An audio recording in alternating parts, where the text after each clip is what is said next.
o vídeo. Veja se vocês conseguem ouvir bem. Se não conseguir, por favor, me falem. Esse é o vídeo 25. Os desvios e a má utilização dos recursos da educação. Financiamento da educação é assunto do dia a dia.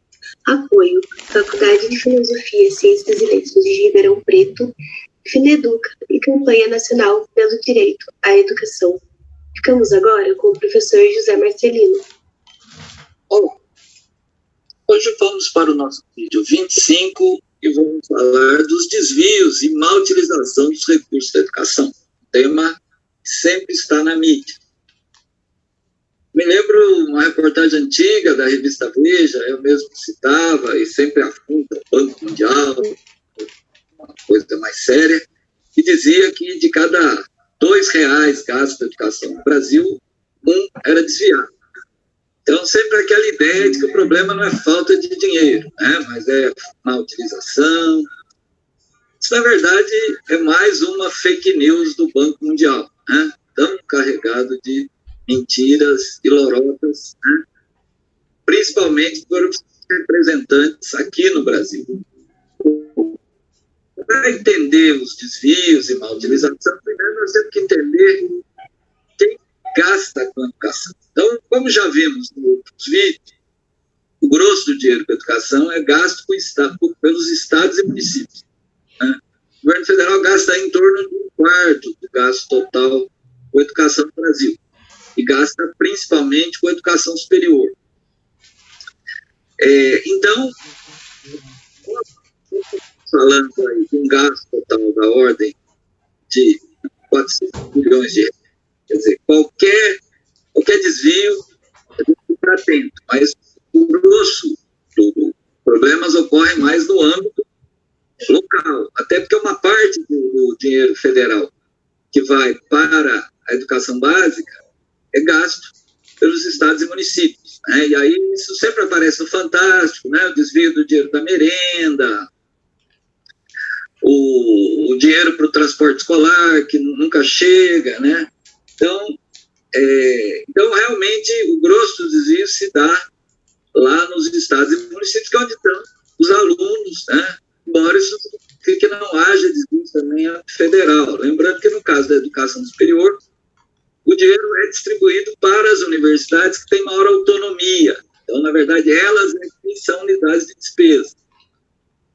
Desvios diretos no MEC, né, geralmente ocorrem no Fundo Nacional de Desenvolvimento da Educação através de grandes licitações, né, compra de computadores, vira e mexe, a gente tem denúncia aí, né, o último aí, feita pelo Hélio Gaspari, mostrava que o município ia receber mais computador do que a população, né, só para você ter uma ideia como essas coisas acontecem. Depois da denúncia do jornalista, a licitação, obviamente, foi cancelada, mas até hoje não apareceram os responsáveis por essa maracutaia.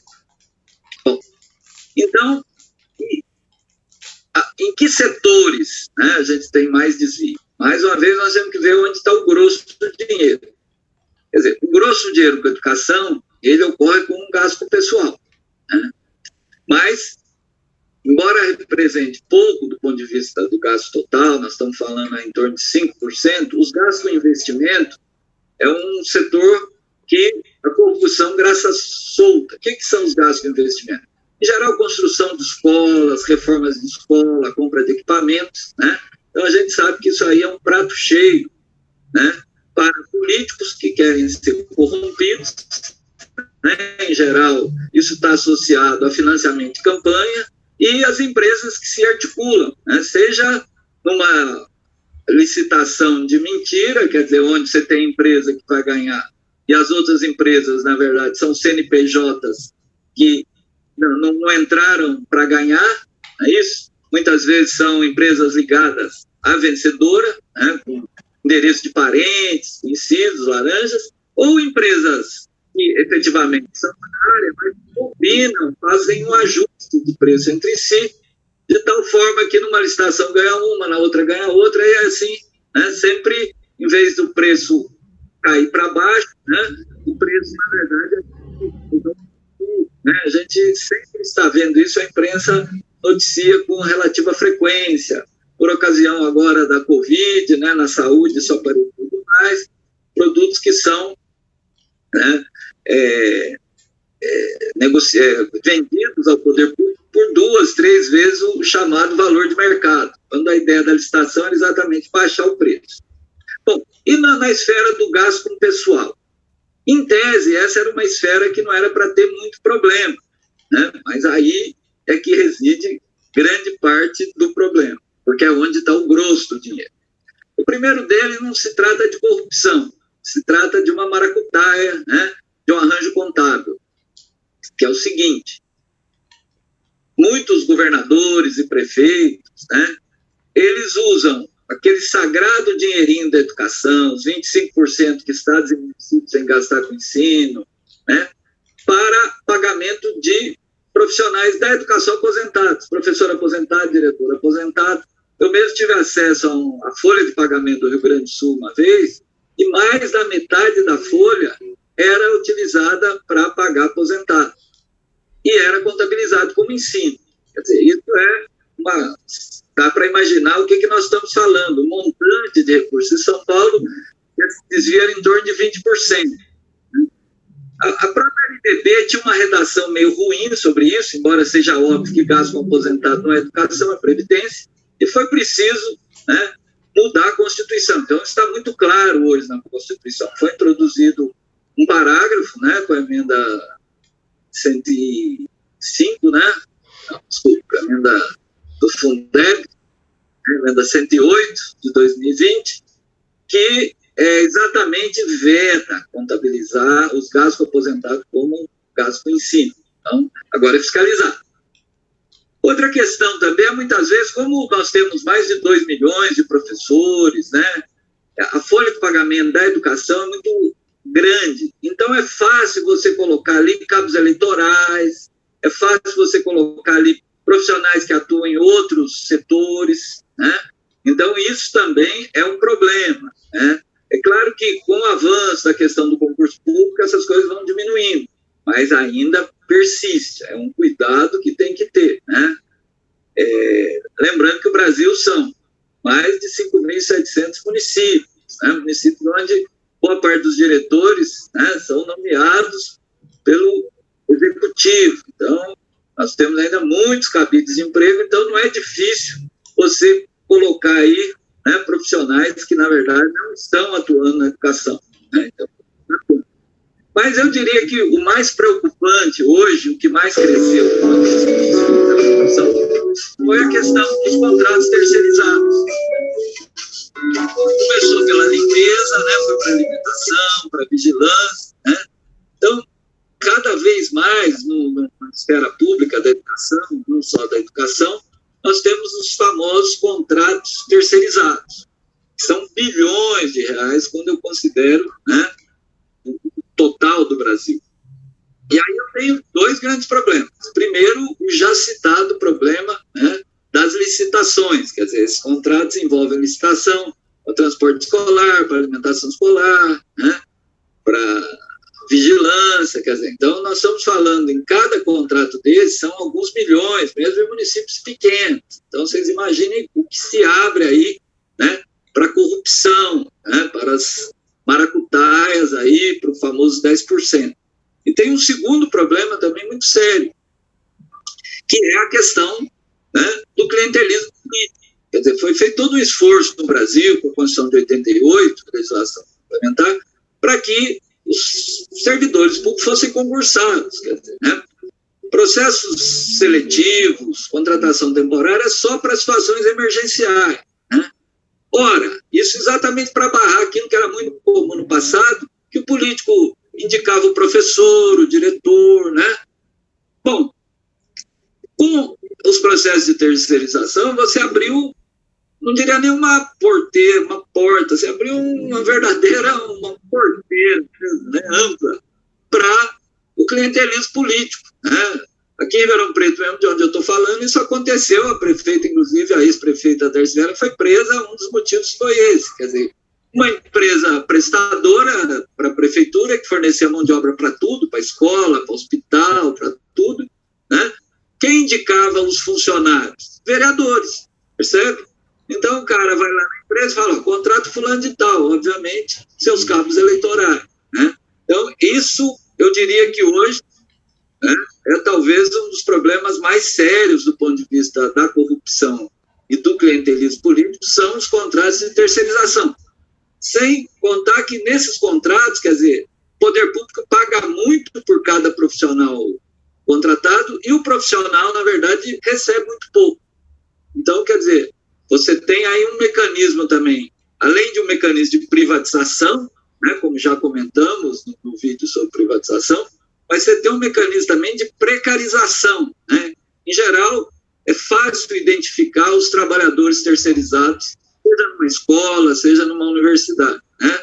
São aqueles mais com expressão de pobreza, né? Magros, mal vestidos, né? Muitas vezes o poder público também não garante nem um local adequado para alimentação, para higiene pessoal. Então, assim,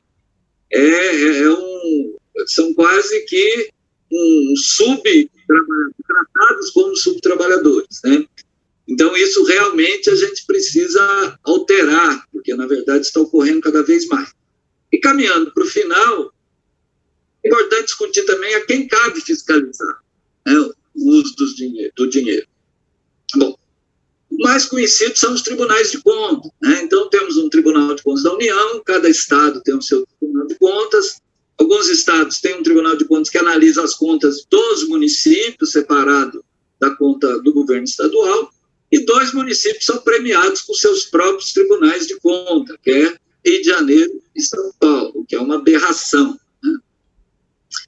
Porque, obviamente, é importante explicar, quando a gente fala tribunal, em geral a gente tende a achar que é o órgão do judiciário, né?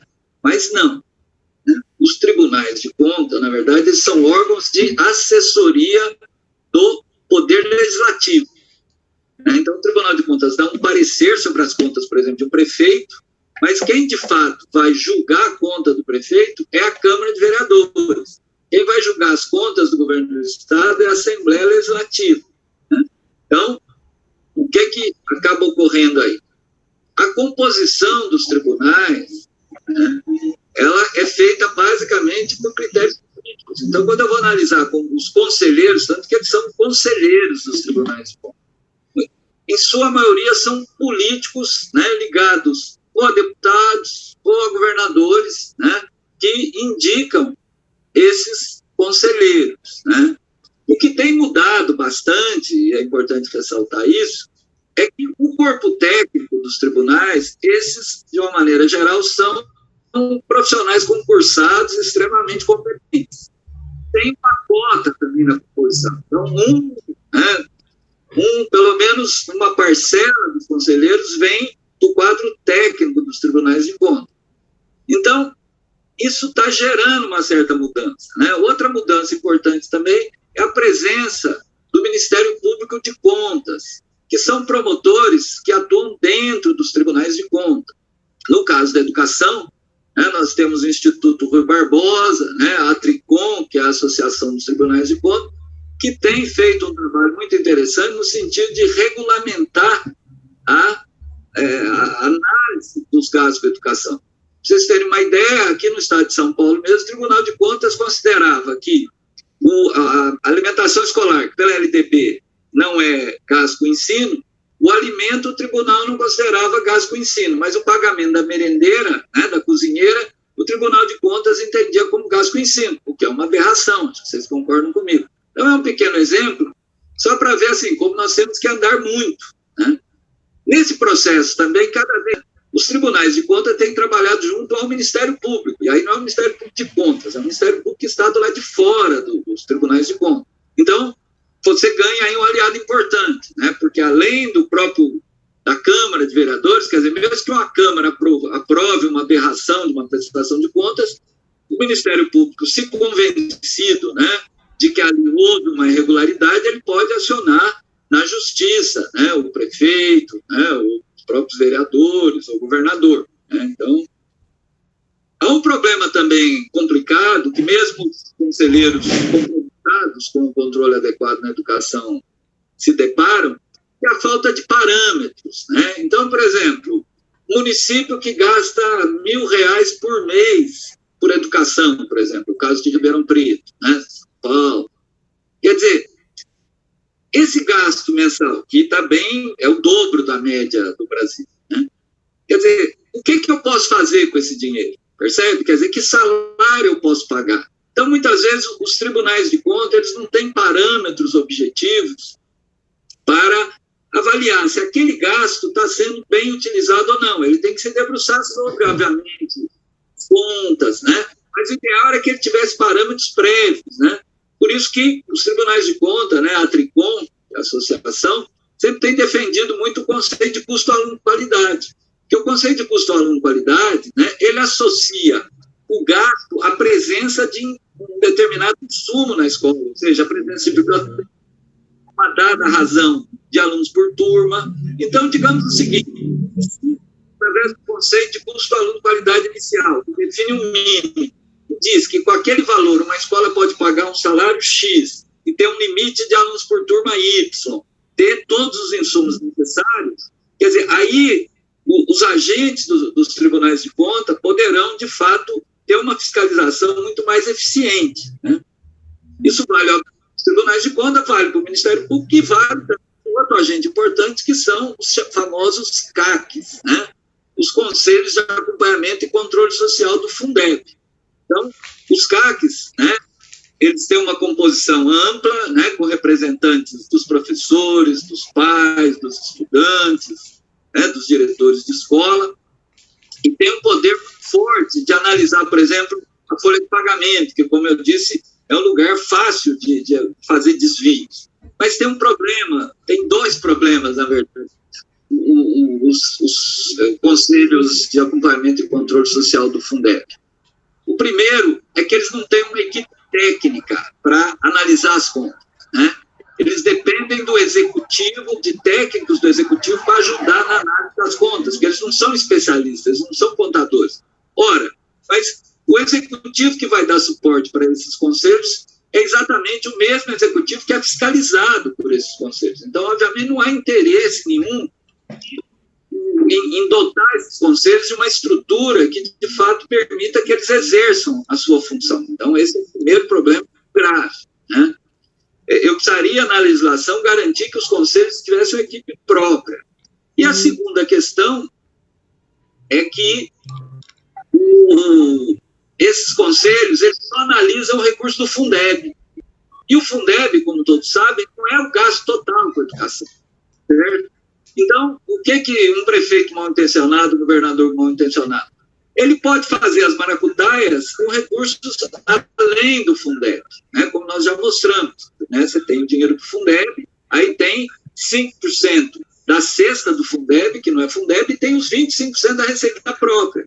Então, dependendo do município, isso é mais do que o dinheiro do Fundeb. Então, fica fácil fazer o desvio, e o conselho do Fundeb não tem como fiscalizar, porque ele só pode fiscalizar o dinheiro do Fundeb.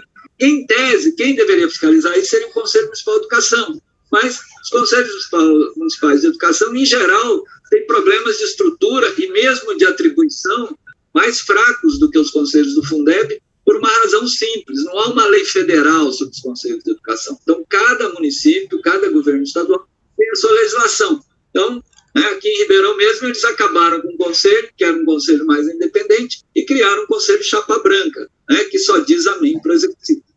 Então, é isso. Então, acho que colocamos aí, acho que é importante citar aqui um pesquisador, né, o Nicholas Davis, é alguém que se debruça muito sobre essa questão dos desvios na educação. Então, se vocês procurarem na bibliografia, vocês vão achar muita coisa, né, do professor Nicholas Davis. Ele deu uma entrevista também muito boa para a revista Fineduca. Então, se vocês entrarem lá também na página da revista Fineduca e procurarem, vocês vão encontrar, eu acho que é nesse ano de 2022, uma entrevista com o professor Nicholas Davis.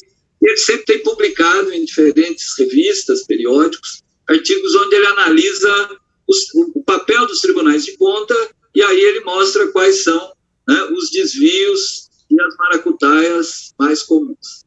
Muito obrigado.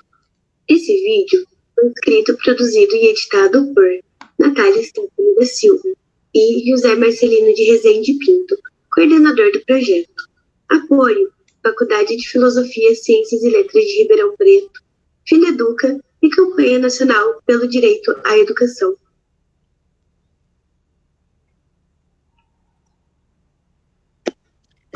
Bem, pessoal, então, a partir disso daí... Olá, pessoal. Ai, meu Deus. A partir disso aí, eu queria, então, voltar à roda, né? A Carla já falou um pouquinho, se quiser retornar a falar, não tem problema, mas quem gostaria de falar, por favor? A Érida chegou também, né, Érida? Não tem problema não, Érida, pode ficar com a câmera desligada, tá bom? Aqui o Maurício, olha, antes de passar para a fala, ó, as escolas municipais, se não me engano, entrarão em paralisação em alguns dias em São Gonçalo. No dia 23 de junho, quinta-feira, haverá uma feira de livros e atividades culturais em uma dessas escolas. Eu serei um dos expositores. Como muitos professores são novos, não podem fazer greve, e ocorrerá o evento. Mesmo assim, menos mal, mas mas o problema das escolas é estrutural realmente. Tudo é dilapidado para que não funcione. Ah, essa fala também a Carla trouxe para a gente, que eu ia até destacar, né? Que parece que é para ficar tudo assim mesmo, tudo de qualquer maneira, tudo meio que uma reprodução do caos, de repente que algumas famílias vivem nas suas residências, com infiltrações, com pouco recurso. Ela chegou a colocar isso aqui para a gente, né? Maurício, o que você fala é importante, porque tem uma questão... É isso mesmo, Lorena. É isso, é o projeto que Darcy falava, né? Quer dizer, não é uma crise da educação, é um projeto, né? Um projeto para que tenha a crise na educação. Então, assim, Maurício traz uma questão que eu acho que é importante também, da questão de que o professor não pode fazer, o profissional, né, não só o professor, não pode fazer greve quando ele está em período probatório, recém-chegado. Isso não é verdade, tá, Maurício? Há uma situação que é uma situação do... não falo contra a greve, ele está dizendo aqui. Eu sei que você não fala contra a greve, mas, assim, as pessoas, elas podem estar fazendo a greve, mesmo em período probatório, porque a greve é direito do trabalhador em qualquer situação que ele estiver, tá? Mas é isso que você fala aqui, da importância de que greve é direito, isso mesmo, a Carla está dizendo aqui, mesmo estando em estágio probatório, greve é direito. E o Maurício, não falo contra a greve, falo da estrutura, da falta de estrutura, é isso. Também é uma questão, porque quando você aponta que há um movimento dentro de uma rede, que é um movimento de uma greve, de uma paralisação, de uma assembleia, e neste mesmo dia, a própria escola faz o movimento de ter uma ação que acaba tendo a necessidade de envolver todos os personagens, então que a ausência dessa pessoa vai fazer uma grande falta para aquela estrutura, né? Vai prejudicar o andamento, vai expor o profissional. Quando esse movimento acontece, ele é um movimento, na verdade, de enfrentamento e de tentar desestruturar o movimento sindical. Então, isso é importante que a gente esteja alerta, porque não sei se foi realmente essa a intenção, ou se foi sem querer que a data aconteceu, que pode ter sido também, né, Maurício? Não quero fazer nenhum tipo de julgamento. Mas, na medida que há um movimento sindical acontecendo, o ideal é que, neste dia, não ocorra na escola uma atividade tão ampliada a ponto de que a ausência dessa pessoa vai ser prejudicial. Até porque o ideal é que toda a escola esteja movimentada para a melhoria, porque não é só melhoria de salário, é melhoria de condições de trabalho também, que os profissionais reivindicam nesse tipo de atividade de movimentos sindicais, tá? Especificamente em São Gonçalo, o que a gente tem agora é algo mais grave ainda, que além da questão da falta de estrutura, da falta de de gestão democrática, né, da falta de profissionais da educação, porque, né, tem uma carência enorme na rede. Além disso tudo, ainda teve uma ação que foi uma ação arbitrária, que foi o plano de cargos e salários, que a gente vai tratar um pouquinho mais sobre isso no nosso último encontro da roda de conversa, tá bom? Então, queria só destacar essas questões aí que você traz, Maurício, mas se você quiser acrescentar mais alguma coisa, fique à vontade. E quem mais quiser falar também, o microfone está aberto. Maurício aqui, quando eu estudava na UFRJ, peraí, cadê o bate-papo? Quando eu estudava na UFRJ, os professores do meu curso nunca entravam em greve. Por quê? Porque todos eles, ou a maioria deles, tinham empresas próprias ou meios próprios fora da docência. Tudo isso é meio que de propósito, ele coloca aqui. Na verdade, não é só isso. Existe uma outra questão aí que envolve a questão do financiamento da educação superior, né? Eu não posso dizer que era isso ou que é aquilo, né? Porque cada um é o seu juiz aí, cada um se envolve no movimento grevista ou no movimento sindical voluntariamente. Mas o que eu queria apontar é que o financiamento da educação da universidade, ele é fundamentado em outras características também.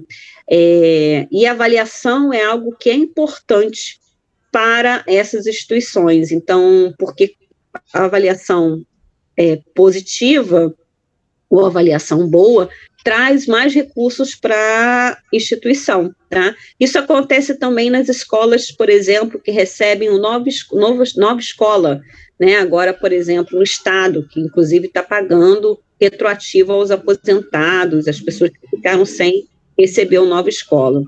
É algo que também traz aí uma certa intimidação para que o profissional se movimente contra a gestão municipal, estadual, federal, né? Porque se você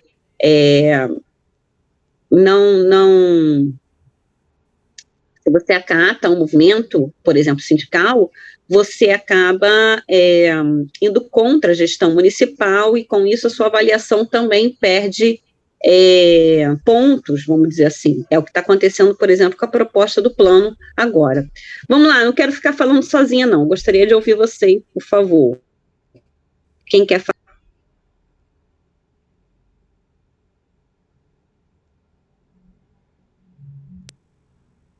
Vamos lá? Alguém ligou o microfone por aí? Olha, tem algumas coisas que esse vídeo traz que eu acho que é importante a gente trocar aqui. Quer dizer, ele fala de uma série de instituições, de órgãos que seriam órgãos de fiscalização, mas que são manipulados pela própria gestão, né? Existem formas de manipular isso, e ele sinaliza que o quanto isso é prejudicial. Acho que, porque a nossa proposta aqui é que a cada roda a gente traga alguma ação de política pública ou alguma proposta para que a gente possa fazer com que os candidatos às eleições de 2022 tenham compromisso com a educação no que se refere a cada pauta dessa. Então, a nossa pauta de hoje é ambiente escolar, né, em cima da SAM, da Semana de Ação Mundial. E aqui, o que eles colocam é compromisso para a eleição, não corte da educação. E aí, então, por isso que a gente está falando um pouco do ambiente escolar, mas focado na questão do financiamento, de como que esse financiamento chega até o governo municipal, estadual ou administrado pelo governo federal, e como que esse financiamento chega e como que ele é gerido dentro de um sistema e como que isso é fiscalizado, né? E aí ele coloca no vídeo, não sei se vocês conseguiram ouvir bem, eu não sei, não tive retorno ainda, não sei como é que vocês sentiram, mas ele coloca no vídeo, por exemplo, o Tribunal de Contas, o Conselho, que é mais ou menos o que acontece também, Carla, com os conselhos escolares, ou associação de pais e mestres também, que é você colocar aquelas pessoas que não vão contra ou não vão ficar, de fato, fiscalizando, que ele chamou até como é que é, tarja branca, alguma coisa assim, né? Eu esqueci agora qual foi, alguém lembra qual foi o nome que ele usou? Eu quero que vocês falem comigo, gente, que estou parecendo que estou falando sozinha. Falem comigo, por favor. Oi. Foi tarja branca, Edi? Você lembra? Qual foi o nome que ele usou? Esqueci agora. E é coisa assim que ele usou, né? Até uma questão que a gente pode até falar a questão do que é branca, né? Mas tratando da questão de que são pessoas que vão concordar, ou simplesmente que vão assinar o cheque, né, Carla? Tipo, ela tem que fazer isso mesmo, ela não vai conseguir fazer isso mesmo, então isso já acomoda no seu discurso e você não fiscaliza aquilo que ela está fazendo e assina o cheque, né? Aceita o que está acontecendo. Quer falar, Edi? Por favor. Né, entrando assim no que você está trazendo e o próprio apresentador trouxe, né, a questão da gestão do pouco que a escola tem, né, é bem complicada realmente, né, por exemplo, que eu já transitei em alguns municípios e já trabalhei em algumas escolas. Das escolas, assim, de 10 escolas que eu já transitei, só uma que realmente existia um conselho escolar que atuava de forma participativa e consciente, porque, inclusive, ia contra, era chamado para resolver o que fazer. E a maioria dos conselhos é chamado para legitimar o que foi feito. Eu mesma, né, como OP, eu, entre aspas, sou sempre incluída no conselho escolar. Eu, de um tempo para cá, eu falei, não me bota em nenhum conselho, porque eu não vou assinar, eu não quero assinar, não quero ficar assinando uma coisa que já está posta na escola, né? E eu acho isso muito complicado, e achei a fala do palestrante muito interessante nesse sentido, né? Que eu acho que isso é um problema ainda de empoderamento dos conselhos escolares de todas as unidades escolares, né? Do Grêmio Estudantil, né? Nós vimos aí algum tempo atrás, né, o movimento Ocupa a Escola, em que o ensino médio mostrou um poder tremendo, né, de fala, de território, né, e de responsabilidade que os jovens têm com a educação. E uma coisa assim que andou e voltou para trás, né? Atualmente parece que foi um momento histórico maravilhoso que acabou e acho que não retorna mais. Então, eu acho isso muito complicado. E essa questão do uso adequado dos recursos, que são poucos, eu acho que todo professor, toda professora e todo pai tem que estar na escola vendo o que acontece com esses recursos, tem que cobrar dos vereadores, né? Tem que acompanhar as verbas do Fundeb, que são enormes, né? A educação é uma das pastas que mais tem dinheiro, né? Mas onde está o dinheiro da educação, né? Que é o fato.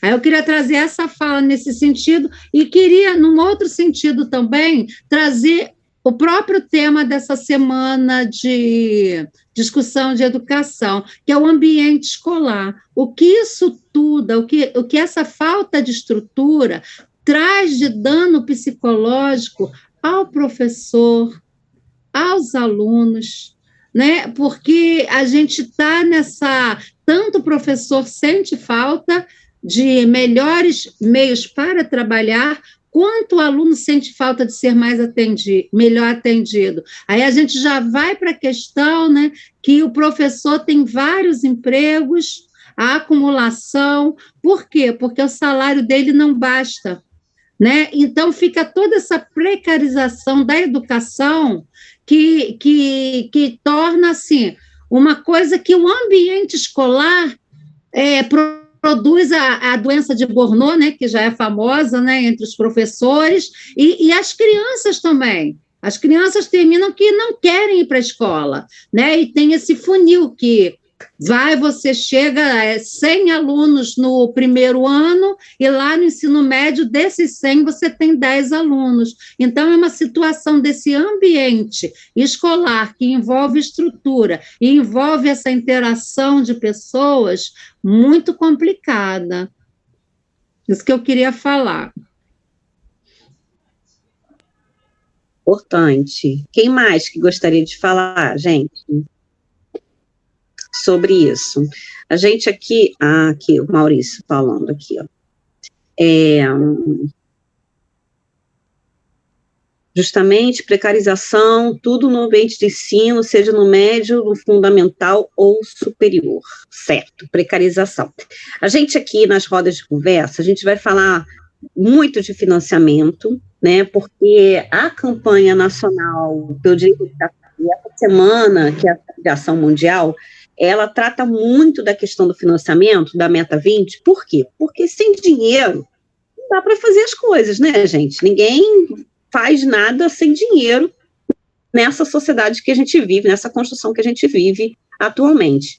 Então, é importante que a gente entenda, né, e participe, não só apenas de assinar o cheque, né, ou de tudo mais, mas também de acompanhar o que está acontecendo em todos os ambientes. Quer dizer, existe sim recurso para a educação, houve cortes na educação, mas existem muitos recursos na educação. Esses recursos chegam aos estados e aos municípios. O que chega ao município que mais oferece é algo inferior, que é uma questão também que precisa ser corrigida, né? Porque quem mais oferece educação hoje, educação básica, são os municípios, né? Porque eles ficam responsáveis pela educação infantil, ficam responsáveis pelo ensino fundamental 1 e 2, né? Alguns municípios, inclusive, têm o médio, mas não seriam de inteira responsabilidade deles, de acordo com a LDB. Mas eles oferecem esses segmentos e essa modalidade em educação de jovens e adultos também, né? Nas duas Fundamental 1 e no Fundamental 2, anos iniciais e anos finais. Eles oferecem todo esse serviço, né, vamos dizer assim, essas atividades, essas modalidades, esses anos de escolaridade, mas é o município que menos, os municípios são os que menos recebem na distribuição da folha do Fundeb. Então, é algo que precisa ser revisto enquanto administração desse recurso, né? Que tem aí uma série de teses falando sobre esse respeito. Mas, voltando aqui à questão do ambiente escolar, e aí o que Edir traz é algo importante aqui para a gente conversar, sobre a questão do ambiente, que não adianta a gente cobrar só do TCU, do TCE, né, no caso dos tribunais, ou do CAC, né, que é o controle, o Conselho de Acompanhamento e Controle das Verbas da Educação, que são importantes órgãos para que a gente possa estar acompanhando, mas também, e principalmente, das câmaras e da Assembleia Legislativa, que eu não sei se vocês lembram aí, ou conseguiram ouvir bem, né, a fala da pessoa, desse vídeo aí, que eu esqueci o nome dele, eu acho, né, o nome. O que ele traz aqui para a gente? Que esses órgãos, eles são conduzidos por agentes públicos, né, que indicam quem que vai ficar no TCE, quem que vai ficar no TCU, quem vai ficar, no caso, nos conselhos que fazem essa regulamentação dessas verbas, que fazem o acompanhamento, perdão, das verbas. Quem indica são os deputados e os vereadores e os prefeitos. Então, automaticamente, fica mais difícil de acompanhamento. Se você indicou uma pessoa de sua confiança para estar acompanhando ali, obviamente a pessoa não vai contra aquilo que você está prestando de contas do gasto da educação. Da mesma forma, acontece, como eu falei, nas escolas, quando escolhem os seus conselheiros do conselho ou da associação de pais e mestres. Então, por isso, a importância da gente dialogar sobre o que é órgão de controle e o que é você fazer uma uma votação adequada para que você possa ter representantes que, de fato, fiscalize e que não aprovem caso veja algum tipo de irregularidade nas contas prestadas. Certo? Alguém quer falar um pouquinho sobre isso? Discordam da minha fala?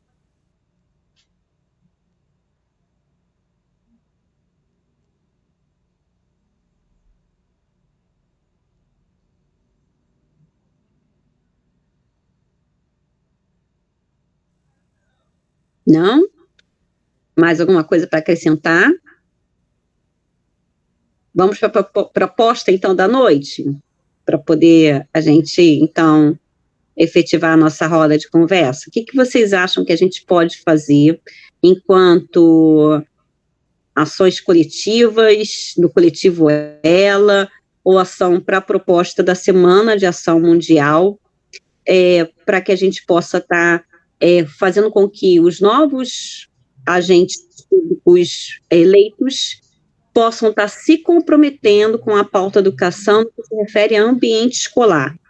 E o que a gente pode, então, provocar de políticas públicas nos nossos municípios, no nosso estado e no nosso país, em relação à questão voltada para o ambiente escolar, que inclui, ou seja, que coloca inclusão na pauta, que coloca esporte na pauta, que coloca espaços de leitura na pauta, que coloca, que mais que trata ali da questão de acessibilidade na pauta, que mais? Salas de aula adequadas, sem infiltração, como Carla coloca, sem chover dentro da secretaria, ou dentro de uma sala de aula, né? Que tem aí uma estrutura adequada, agradável, que é uma outra coisa que Carla apontou aqui, né? Uma estrutura agradável aos olhos, agradável a estar, que nos faça bem estar naquele ambiente, não só para trabalhar, como também para estudar, né? O que mais que a gente pode dizer aí?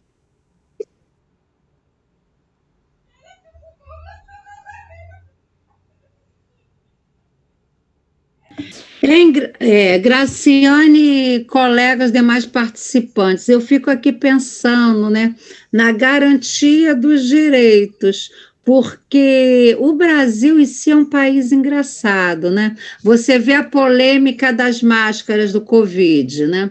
Ela, a princípio, eu mesma me posicionei contra, né? Porque falei que as pessoas pobres não poderiam comprar. Depois, quando se agravou a pandemia, todos foram obrigados a usar e terminou que, por necessidade, todo mundo cumpriu, botou máscara e todas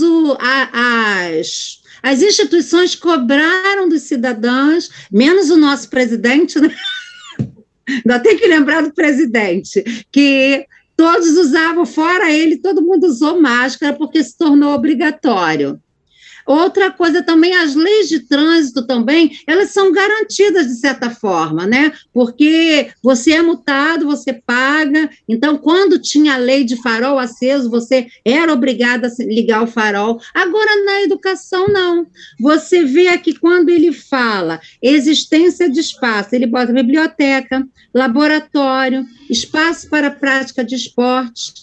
Como a gente teria uma forma de exigir a garantia desses direitos, porque isso é garantia de direitos. Eu fico meio perdida com isso, entendeu? Porque eu não sei como a gente pode, porque é um direito, eu não sei, fica assim uma coisa muito paradoxa, né? Porque já está em sala de recurso, né? Pela lei nacional, pelas recomendações nacionais, toda escola tem que ter sala de recurso, e não tem. Então, como a gente faz para garantir isso, com que a Câmara Legislativa garanta esse direito, né? A multe a prefeitura que não tem? Não sei.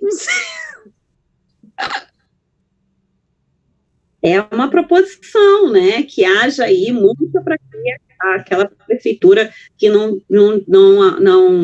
colocar a sala de recurso em todas as escolas, ou não colocar a biblioteca em todas as escolas, ou não colocar uma quadra coberta em todas as escolas, porque quando você fala, eu não sei se vocês lembram, não sei se vocês tiveram acesso, né, quem teve acesso pode até me ajudar e falar sobre isso. Existiu um tempo que a gente tinha um referencial de qualidade no que se refere à infraestrutura. Esse referencial de qualidade, a educação infantil tinha um referencial bem bacana, porque fazia uma série de espaços. Lembra disso, Edir? Você estava lançando a cabeça, acho que você lembra dessa proposta, né? O referencial de qualidade de infraestrutura de escola poderia, por exemplo, acho que não é uma medida insana da gente exigir que todas as escolas tenham, no mínimo, aquilo que consta no referencial de qualidade da escola, de espaços, né? Mas que sejam não só apenas espaços reais, como espaços funcionais, que eles estejam em condições adequadas de uso, né? Porque não basta você ter uma sala que você diz assim, essa é a sala de recurso, mas não tem nada dentro da sala de recurso. Ou então, essa é a sala de leitura, mas tem meia dúzia de livros e mais nada, né? Não adianta isso. Ou tem uma secretaria que está molhando na cabeça de todo mundo, chove mais dentro da secretaria do que fora da secretaria. Então, assim, é algo que a gente precisa aí, de alguma maneira, construindo de conscientizar as pessoas que aquilo é direito, como ele falou, acho que é interessante, que aquilo é direito, então que aquele direito seja garantido nos espaços. Por exemplo, quando uma universidade, já vou ler seu comentário, Maurício, quando uma universidade ela ganha uma nota 7, por exemplo, né, uma nota 7, que é uma nota máxima, ela só ganha isso se ela tiver uma quantidade de infraestrutura que está determinada nessa nota. Então, a nota ela não é só dada a desempenho dos alunos, fluxo, como a gente conhece na educação básica. No ensino superior, a nota é dada também pelos espaços que ela oferece.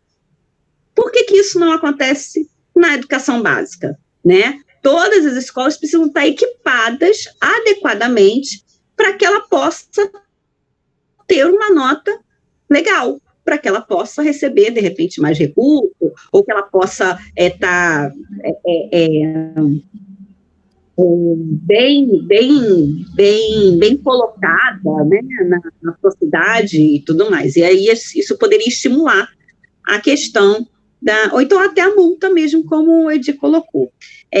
Então, a questão dos espaços e os espaços funcionais, reais e funcionais, eles são importantíssimos para que a gente possa fazer um bom trabalho e para que as crianças, adolescentes, jovens e adultos que ali frequentam, que estão ali para receber educação, também tenham uma educação de qualidade. Olha aqui deixa eu ler aqui.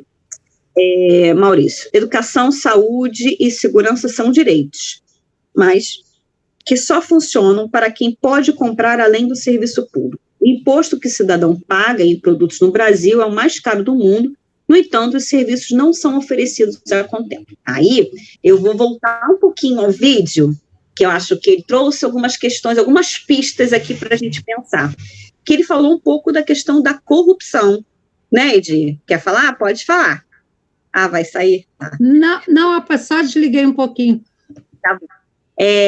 Da questão da corrupção, que, inclusive, da corrupção na contratação das empresas que vão dar manutenção ou vão fazer obras de infraestrutura, seja corretiva, seja emergencial. E o quanto isso, na humanidade, ela vem, ao longo do tempo, sendo reproduzida, a questão da corrupção, de que você fecha com uma empresa, em troca você ganha 10% daquilo, 20%, 5%, que seja, você ganha alguma coisa em troca daquele fechamento com aquela determinada empresa. Ou mesmo você faz com uma empresa que já está com as costas quentes, vamos dizer assim, ou indicada por um determinado político da cidade, político do Estado e tudo mais. Então, é algo que a gente precisa estar atento, que a corrupção faz com que o serviço fique ruim. E também o discurso, que aí é outra coisa que me chama a atenção quando você escreve isso, Maurício, que é o discurso relacionado ao serviço público, que é um pouquinho que a Carla trouxe aqui para a gente. Porque serviço público pode ser feito de qualquer maneira, porque atende a classe popular, pode ser feito de qualquer jeito, pode oferecer de qualquer maneira, pode ter teto vazando, pode ter poucos livros, pode não ter a biblioteca, pode ficar só então com sala de leitura, não precisa ter a quadra coberta, as crianças já estão acostumadas mesmo a jogar na grama, jogar no quintal, na chuva, então não precisa. Então, pode qualquer coisa para a classe popular. E uma outra questão, que é a questão de que o serviço público onera, é alto gasto para a população, e aí, como a população não vê o serviço público sendo oferecido de qualidade, ela entende que aquilo que ela gasta, que ela investe em imposto para o serviço público, é muito alto para o valor que é, de fato, visto no serviço, na qualidade do serviço.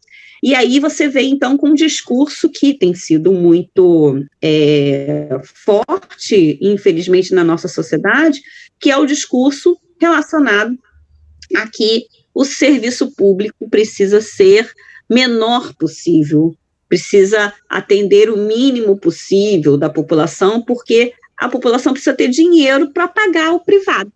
E aí eu queria, depois, a gente vai ter uma roda de conversa, vai ter as outras rodas de conversa, e eu vou passar para vocês um vídeo sobre a questão da privatização da educação pública, da questão que faz com que todo esse jogo aí venha passando pelas nossas mentes e pelo senso comum, de que você, então, usa uma empresa privada, você terceiriza o serviço para ter melhor qualidade, você faz o discurso do Estado mínimo, você precisa, porque se você faz o serviço público, ele é sempre ruim, é sempre visto como ruim.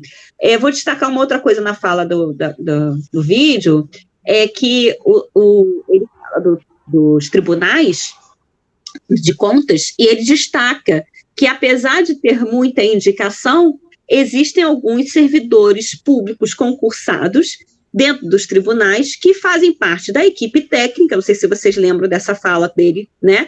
E que é o que dá uma sustentação, porque são as pessoas que estão mais qualificadas ali para o serviço e que acabam fazendo com que melhore um pouquinho mais a imagem dos tribunais de conta, porque se não fossem esses agentes públicos concursados, isso não teria, seria mais bagunçado, mais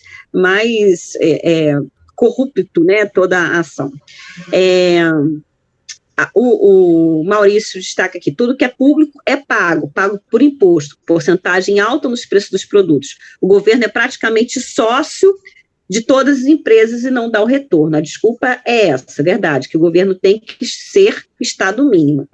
Não é o que a gente prega, né? Não é a minha concepção. Eu entendo que o Estado tem que ser máximo, tem que oferecer saúde, educação, segurança pública, assistência social para todos. Essa é a minha pegada nem você, né? Que bom, Maurício. Mas a gente precisa, vou passar para você, Cirlei, só para concluir, mas a gente precisa entender que esse discurso é o discurso que está na sociedade, que está sendo incorporado, né, e atendido por muita gente, e o serviço público, ele não serve, ele não é suficiente, ele não está de boa qualidade, então vamos reduzir o Estado para que as pessoas, e reduzir com isso os impostos, para que as pessoas possam, então, pagar por fora pelos serviços que deveriam ser oferecidos pelo Estado. Cirlei, está contigo.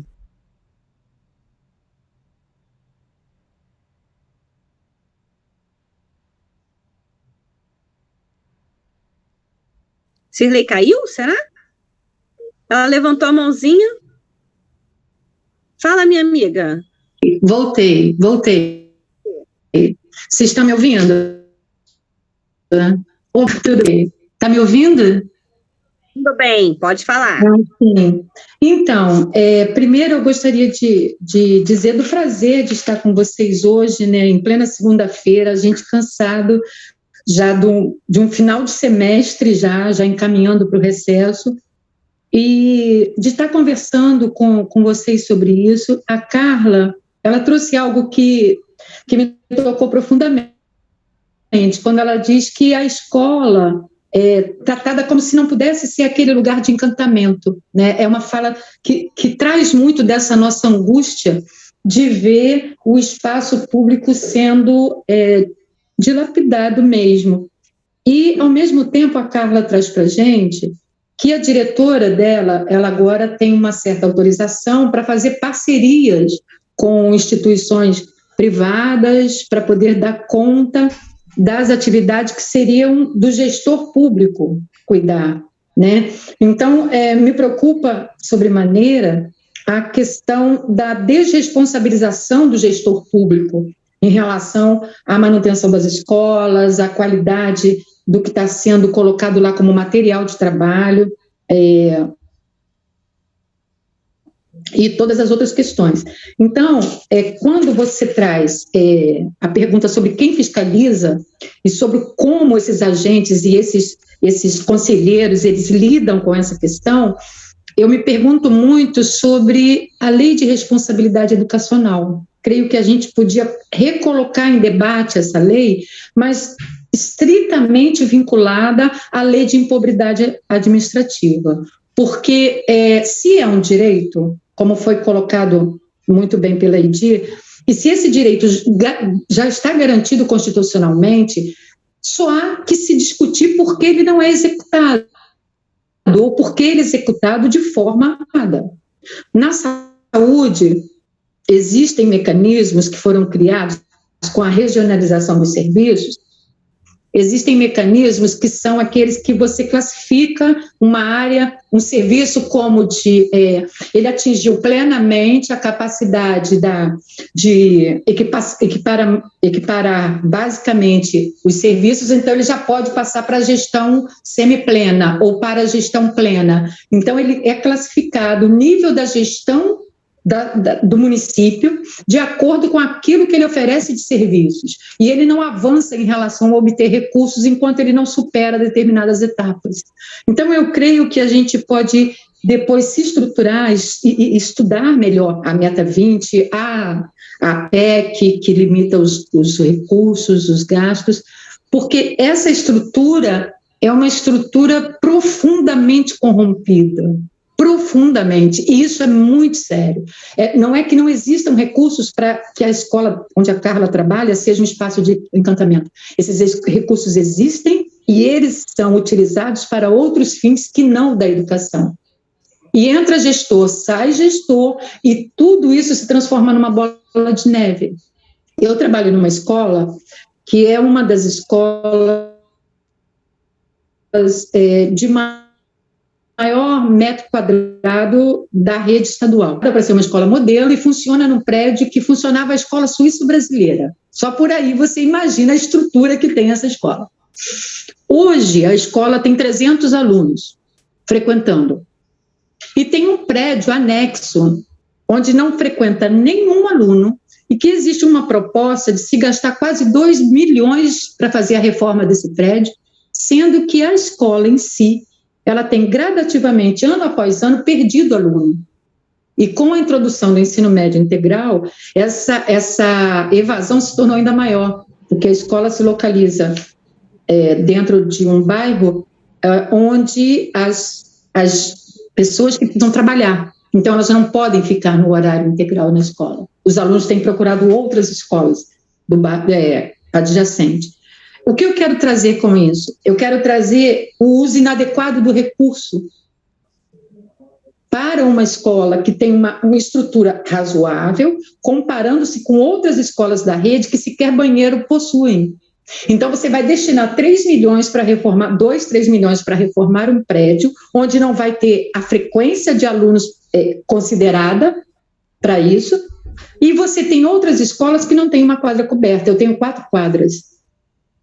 Então, você observa que há um uso muito perverso do recurso público. E nós precisamos pensar nos mecanismos de controle, nos mecanismos de fiscalização, mas também nos mecanismos que transformem esse gestor civilmente e penalmente responsável. Porque isso não é razoável numa sociedade civilizada. Que você use o dinheiro público e que você faça esse uso inadequado continuamente, sem que nenhuma responsabilidade seja colocada para você. E a responsabilidade não é da diretora somente. A responsabilidade é de todos aqueles que estão dentro da escola e que são funcionários públicos e que são pessoas que estão ali lidando com aquilo, seja por ação ou por omissão. Então, eu creio que a gente precisa repensar muito esse quadro no momento da gente elaborar e participar da elaboração, por exemplo, do orçamento do município para o próximo ano. O que está sendo destinado à educação? Quantas vezes eu me perguntei sobre esse orçamento? Quantas vezes eu fui até a Câmara numa plenária para observar como é que se move esses sujeitos nesse tabuleiro tão complicado? Ou eu deleguei essa tarefa para um conselheiro que também não fez porque é indicado de fulano, e aí eu entro no ciclo vicioso, onde ninguém responde por nada e se torna uma terra de ninguém. E eu sinto assim que a gente precisa muito do desabafo, muito da conversa, mas também a gente precisa de uma direção, de uma orientação no sentido de como nós podemos transformar a nossa fala e a nossa prática num direcionamento mais efetivo para a garantia do direito. Era essa a minha colocação.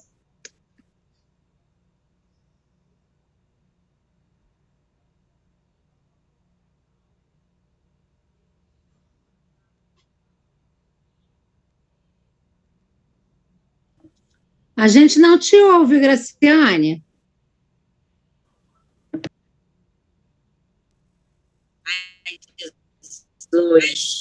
E agora você me escuta? Agora sim, agora. Só que acontece que duas.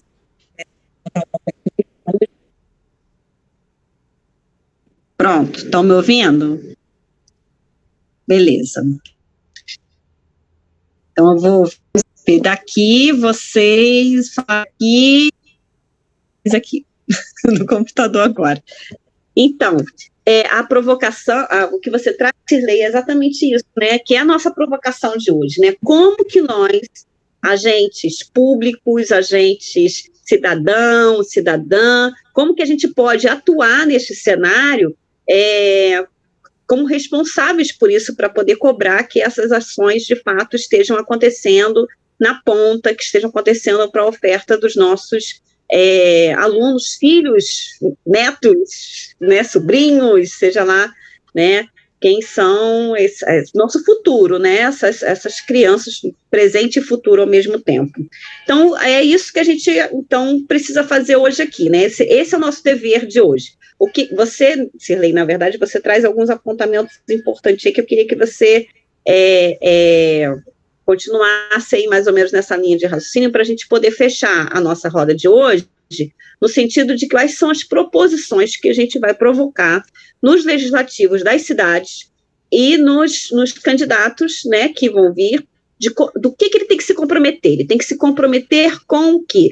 Com que essas escolas, com que todas as escolas dos nossos municípios, do nosso estado, estejam, de fato, adequadas para o atendimento aos nossos alunos, adequadas em cima de um referencial, em cima de um quantitativo de recursos que a gente entende que é importante, né? Que são esses recursos que estão apontados aí, como biblioteca, laboratório,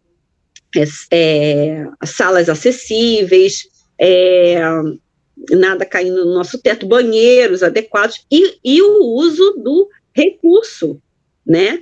De como que esse recurso vai, de fato, ser gerido, por que vai ser gerido e como que ele vai ser gerido. E aí uma provocação que o vídeo traz para a gente, eu estou falando algumas coisas que eu estou lembrando, mas se vocês lembrarem de outras, por favor, tragam para a roda. Uma provocação, outra questão que o vídeo traz é que as pessoas que estejam atuando nesses espaços de conselhos, de tribunais, não sejam simplesmente indicadas pelos políticos, ou que, se for indicado, tenha pelo menos competência técnica e formação adequada para poder oferecer, de fato, um serviço de acompanhamento, né, e de fiscalização. Além disso, algo que é importante, que a gente não pode perder do nosso radar, é o que a própria SAM está nos provocando, né? Compromisso para as eleições, que a gente coloque pessoas, né, para exercerem os mandatos de legislativo, principalmente, né, e o executivo, no caso, no governo federal, para que a gente coloque pessoas que estejam compromissadas com a educação e que estejam compromissadas com a transparência dos recursos públicos e Estado máximo, não Estado mínimo, né? Eu não sei se alguém aqui discorda, e se discordar, por favor, fique à vontade para falar, porque aqui a proposta é exatamente essa, a gente está numa roda para que a gente possa estar conversando sobre as nossas ideias, nossos ideais, nossos pensamentos aqui, tá bom? Alguém mais? Lembrou de mais alguma coisa que a gente possa colocar aí nos nossos compromissos? Pode falar, Silvia. O que eu achei interessante é a gente pensar, por exemplo, nos planos, né? A gente tem os planos plurianuais, quando se trata de orçamento, plano anual, etc. Mas quando a gente fala da escola, a gente fala muito em planos estritamente pedagógicos, voltados para o pedagógico. E, geralmente, o corpo docente e a comunidade escolar em si, pais, alunos, pouco discute o plano de ação em termos de estrutura da escola. Então, eu creio que é preciso fazer, primeiro, um diagnóstico real das escolas, para que o novo gestor público, a partir do ano que vem, ele, dentro desse diagnóstico, ele possa, para o ano ou para um biênio, estabelecer um prognóstico e, a partir dali, a gente comece a trilhar um caminho mais justo de fiscalização e controle desse plano. Então, eu creio que, por exemplo, pensando no município, né? Vamos pensar São Gonçalo, por exemplo, só para tornar mais clara a proposta, seria as escolas elaborarem, supondo uma situação hipotética, agora em julho, para o recesso, no último conselho de classe, você fazer um pequeno diagnóstico de como está a situação estrutural da escola, como está o ambiente da escola. A partir desse diagnóstico, quais são as necessidades para o próximo semestre? Vamos estabelecer aqui as prioridades A, B, C, D e E. E ao final do ano, o que atingimos e o que não atingimos, por que não fizemos e por que fizemos. E a partir daí, você planejar a escola para o próximo ano.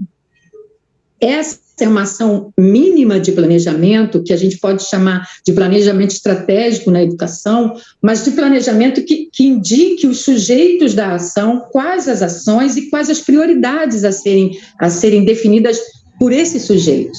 Então, eu creio que muitas vezes a experiência do planejamento orçamento participativo que ocorreu em Porto Alegre há muitos anos atrás, foi uma experiência muito rica nesse sentido, porque mostrou que é possível se discutir toda essa questão orçamentária, que por mais que seja espinhosa, ela é necessária. A gente discute isso no dia a dia com o nosso salário, dentro das despesas domésticas. É possível discutir isso dentro das escolas, das associações, das comunidades, e a partir dessa base você planejar a sua ação de governo, a sua ação maior. Então, eu creio que nós precisamos de um diagnóstico preciso, um diagnóstico que está um pouco além do que nos dá o Educacenso. Se nós puxarmos hoje o censo, a gente tem a situação das escolas públicas, mas ela não dá o que a Carla diz para a gente, ela não dá o que o Maurício traz para a idade. Quem vai nos dar isso é o próprio sujeito do trabalho, no seu ambiente de trabalho. Então, um município como São Gonçalo, ele consegue trazer essas discussões para o seu Conselho Municipal de Educação, o seu conselho para o seu gestor. Então, eu creio que as instâncias já estão dadas, como estão na saúde. As instituições, as organizações, os espaços coletivos já estão criados. Só falta eles funcionarem de fato. Então, eu creio que a gente pode pensar nessa ação muito pontual mesmo, de fazer um rascunho, um esqueleto, e a partir disso você começar a pensar de uma forma mais orgânica, né, esse trabalho de tornar a escola o espaço de encantamento que a gente tanto quer que ela seja, mas que o governo realmente não quer, porque é um projeto dele, como disse a colega, Darcy Ribeiro já falava, é projeto que não funciona, e o nosso projeto é que funcione. Então, nós temos 2 projetos aí em disputa. A gente precisa desenhar o nosso projeto, de fato. É isso. Exato, e a proposta dessas rodas é isso, é a gente desenhar o nosso projeto, é a gente dizer o que é essa escola, esse espaço de educação, quais são os recursos, quais são o financiamento, quais são os compromissos, quais são os órgãos de controle, o que a gente quer que essa escola tenha para oferecer uma educação de qualidade para a população, né? Então, é isso aí, é isso que a gente vai fazer aí em cada roda, e depois, ao final de todas essas rodas, a gente vai ter, então, uma conclusão de um trabalho, né, de um projeto de educação para os municípios, para o Estado e para a nação. Então, vocês estão todas, todos e todes convidados a estar conosco nessa empreitada de escrever aí, como o Sirlei falou, desse esqueleto, né, de um projeto de educação que a gente quer. Vai construir uma escola, como o Sirlei falou, mas a gente pode construir aqui também alguns parâmetros, algumas coisas que a gente entende que é importante que os governantes estejam atentos e atentas para que ofereçam essa educação que a gente projeta, que é a educação que faz com que os alunos não encantem. Quer falar disso?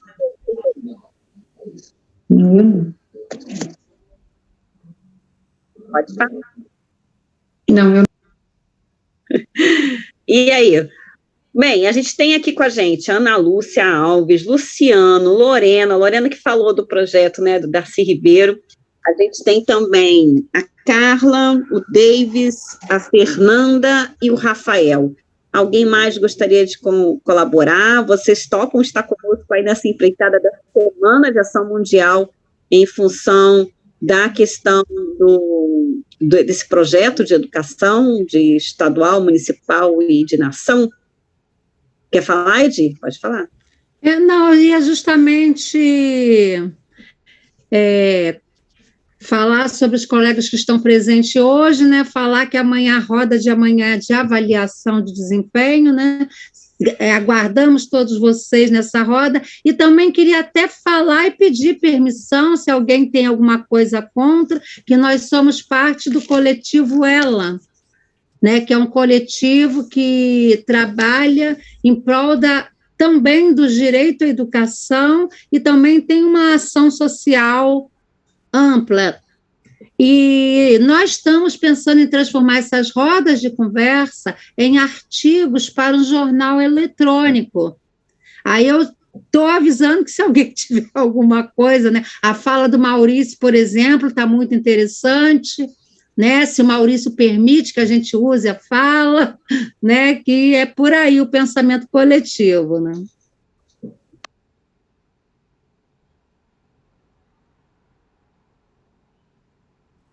Perfeito, bem lembrado.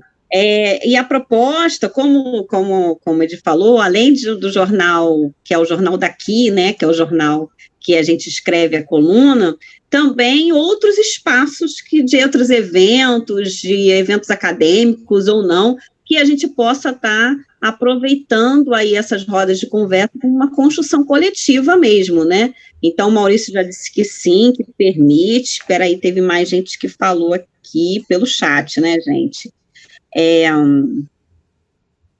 Permito, tá. Mas quem mais? Quem tiver alguma coisa contra, pode falar, que a gente já sabe que, né, não vai usar a fala daquela pessoa, se por acaso se manifestar para essa ação desses artigos. Mas Maurício colocou aqui, ó, vários tipos de conhecimento interessantes, espera aí, é isso. Vários tipos de conhecimento não são interessantes para o poder do status quo, que não quer que cheguem aos alunos da escola pública ou que não cheguem sistematizado ao aluno da escola particular para que não aprendam a pensar, por exemplo, matemática profunda, sociologia, filosofia, e aí com isso, uma outra questão você aponta também para que a gente possa pensar aqui no nosso projeto de educação que a gente está se propondo aqui a fazer, que é a questão do ensino médio.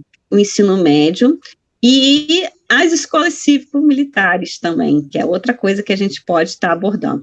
A questão do ensino médio, agora do novo ensino médio, ele traz também um pouco aí do que você está apresentando, no sentido de que essas disciplinas, elas não têm mais espaço para dentro do ensino médio, com a proposta que está sendo sendo colocada, né? E uma outra questão desse trabalho com o novo ensino médio não voltado para a classe popular. Quer dizer, os itinerários que estão de vida, os projetos de vida, itinerários que estão postos, eles não serão oferecidos. Se a gente não tem um professor para português, matemática, história, geografia, disciplinas básicas dentro da educação, né, do currículo, né, aquelas disciplinas tradicionais, vamos dizer assim, né?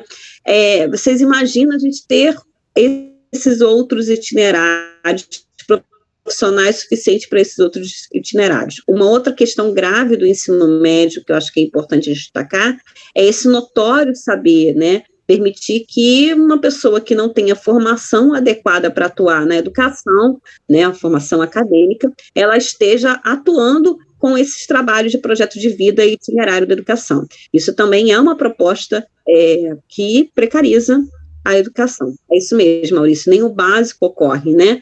E aí, como é que vai funcionar? Quer dizer, vai ser aquela escola ruim, como a Carla colocou, né? Qualquer coisa para a classe popular, qualquer coisa para o público, e os itinerários, os projetos de vidas bacanas nas escolas privadas. E ainda por cima, com autorização de voucher ou de bolsas de estudo para alguns, né, que serão escolhidos ali entre os alunos da classe popular para estar sendo atendido na escola pública na escola privada, perdão, e com isso desvio de verba para que a escola privada receba mais por aquele aluno. Uma outra questão que está lá posta naquele vídeo também, que a gente não pode sair dessa roda sem falar, é o custo aluno-qualidade. O custo aluno-qualidade é algo que a campanha nacional pelo direito à educação vem batalhando há bastante tempo, assim como outras instituições que estão envolvidas na Semana de Ação Mundial da Educação, tentando colocar um mínimo de recurso envolvido na questão, contabilizado por cada aluno matriculado nas redes públicas municipais, estaduais ou federal. Então, custo aluno-qualidade é uma briga bacana, que a gente precisa se aprofundar, conhecer, para poder a gente estar falando também um pouquinho sobre isso. É o custo aluno-qualidade que vai dar a oportunidade, inclusive, de aumentar e melhorar a questão de recursos dentro da escola, infraestrutura e também espaços e também salário e condições de trabalho. Beleza, gente? Quem mais quer falar mais alguma coisa para a gente finalizar essa roda de hoje?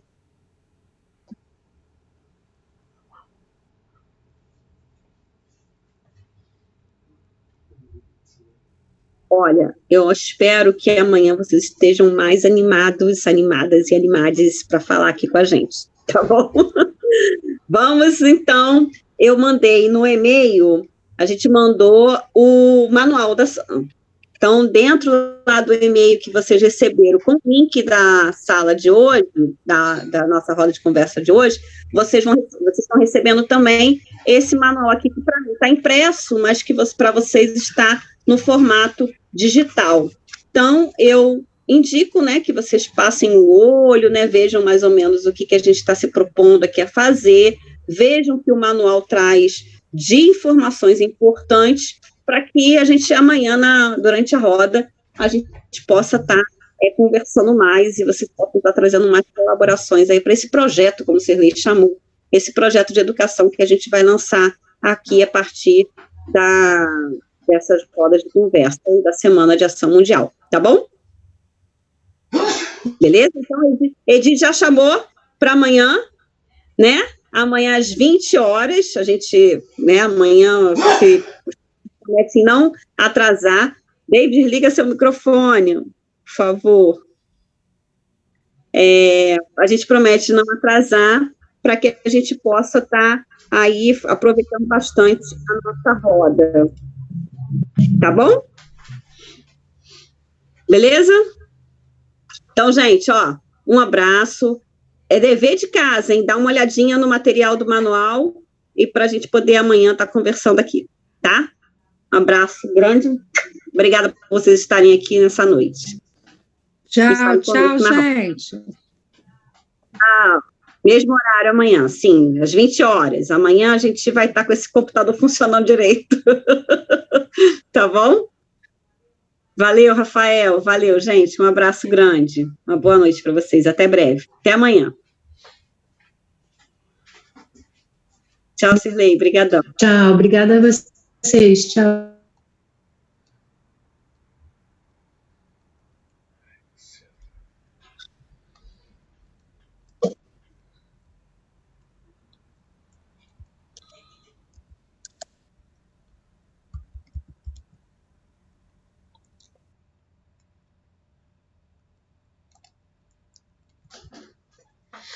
Ai, caramba, beleza, pô.